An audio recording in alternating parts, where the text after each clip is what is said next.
quoi yu ñu bëgg président bëggoon a introduire.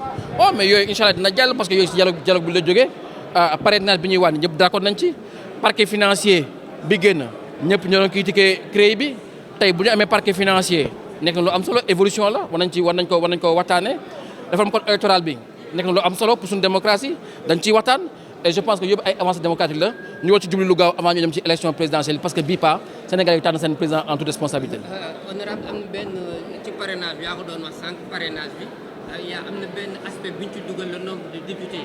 yu war a parrainer les candidats. mais est-ce que loolu tam du beneen moyen de pour filtrer. yenn candidats yi nga xamante ne amuñu yooyu aura. non dañ ne woon xam nga dañ ne woon buñ ne parrainage ne ak chiffre bi ñu joxe parti yu mag yi bu ñu jógee bu ñu jëlee li ñuy jël parti yu ndaw duñ dese dara wala ay doublons la ñuy am moo tax ñu ne bu ñu defee parrainage ak les maires et les présidents départementaux ak les députés tey xam nga taxawu am na 13 députés 14 députés Pastef am na ko PUR am na ko Benno Bokk Yaakaar am na ko kon jàpp nga ni parti yëpp soxlañu parrainage kon dañuy bàyyi parrainage citoyen bi ak parti yëpp ba pare wàññi ko pour que le maximum mën ko am pour mën nekk candidat donc avancé la du galgal avancé la. mais les candidats indépendants je veux dire. ah mais nag Sénégal on est dans une république les élections coûtent des millions aux citoyens on peut pas se permettre ku jógee nekk candidat def sa benn 1000 voix après nga dem de sa CV na j'ai été candidat à l'élection présidentielle dugg di ut ay non ça peut pas marcher comme ça dans un pays comme être président il faut avoir la représentativité et c'est un minimum je pense. Merci beaucoup Lara.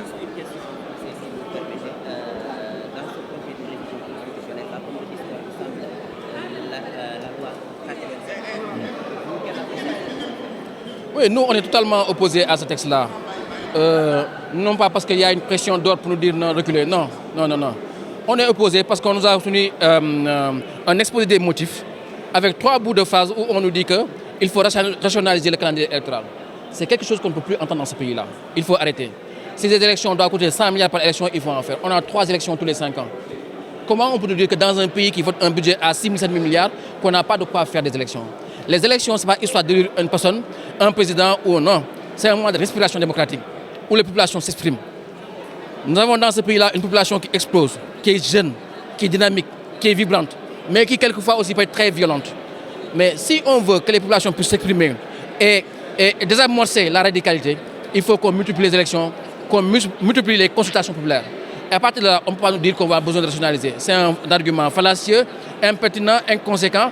Et partant de là, nous ne soutiendrons pas ce texte-là. Quoi qu'il nous en coûte, on ne votera contre. Et c'est pour ça qu'on votera contre, en toute responsabilité, en toute maturité. Je pense que c'est un texte qui est intéressant puisqu'il y a une évolution.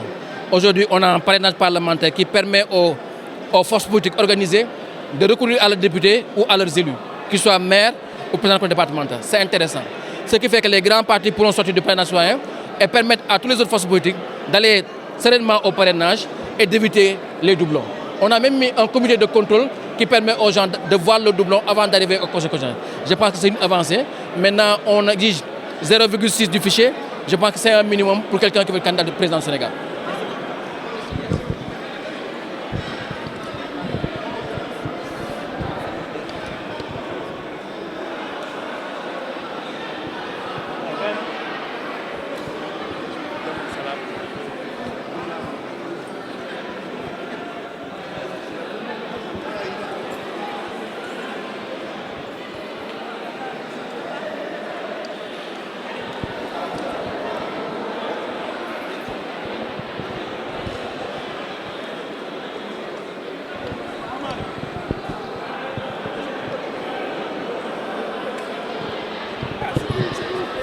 Pas me prononcer parce que je ne veux pas hurler avec les loups, je ne veux pas parler de quelque chose alors que la conférence des présidents est en train de se réunir et c'est la conférence des présidents qui verra l'exactitude des lois qui sont venues ici.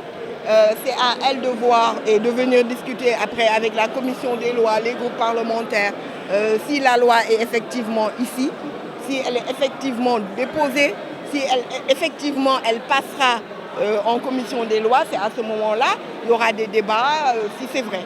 Si c'est vrai, je dis si c'est exact. On n'est pas au courant de quoi? Non, mais je dis que j'attends la conférence, j'ai un président de groupe parlementaire. Attendons de voir. Parce que même si elle est déposée, il est possible de faire des amendements. Donc ça ne sert à rien de faire monter une mayonnaise sur la base de rien du tout. Attendons de voir. Il y a une loi en procédure, il y a un président présidentiel. Comment vous accueillez? Non, on a dit qu'il faut arrêter de nous dire que la loi réintroduit Karim Wade. On vous l'a dit et redit. Karim Wade a recouvré ses droits depuis le 21 août 2020. Il est électeur et éligible depuis le 21 août 2020. Parce que l'article L29 qu'il a enlevé, son éligibilité, pardon, cet article L29 est encadré par L30 qui dit que c'est pour une durée de 5 ans. Les 5 ans sont passés depuis le 21 août 2020. Donc il n'est pas concerné par l'éligibilité. Il y a une rumeur sur la dissolution prochaine de l'Assemblée. Comment voyez-vous ça? Mais vous pensez ça sensé, franchement, à 7 mois comment on peut dissoudre une assemblée à 7 mois de la présidentielle? Franchement, moi je pense que les journalistes devraient être beaucoup plus sérieux dans le travail. Non mais attendez, on va dissoudre l'assemblée à 7 mois des élections pour organiser quand les élections? Non mais franchement, il faut un peu aussi essayer d'élever le débat. J'ai des documents encore, c'est pour ça que je vous pose la Vous avez des documents qui disent qu'on va dissoudre l'assemblée? J'ai des documents, la modification de l'article 87. Et vous qui dites qu'on va dissoudre la... Non mais arrêtez. Arrêtons. Soyons sérieux. C'est même en termes de timing, même c'est pas possible. De dissoudre l'Assemblée et de faire une nouvelle élection, c'est pas possible en 7 mois.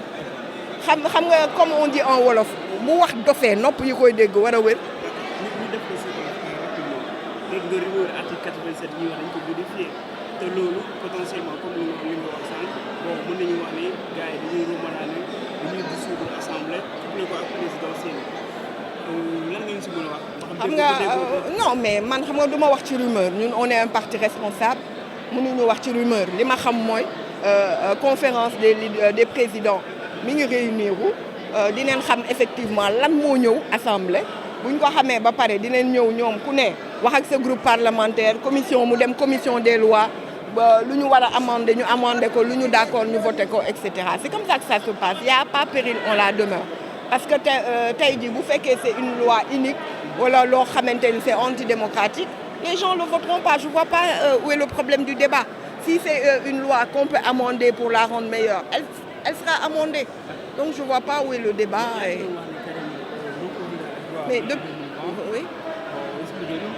Non xam nga L29 bi ne woon en 2019 ni mënul bokk moom moo ko génne éligibilité mais 5 ans L30 daf ko encadré ne c'est pour 5 ans te nit ñi li ñuy fàtte itam Karim cour spéciale moo ko jugé donc boo koy lire da nga koy lire neneen le 20 août 2020 ay avocat wam collectif avocat defoon communiqué boo xam ne amoon na doole presse étrangère ñëpp bindoon nañ ko pour annoncer ni Karim à partir de cette date 5 ans yi jeex na il recouvre ses droits d'être éligible et électeur. Ça je vous le dirai pas. Attendez à la date je vous le dirai.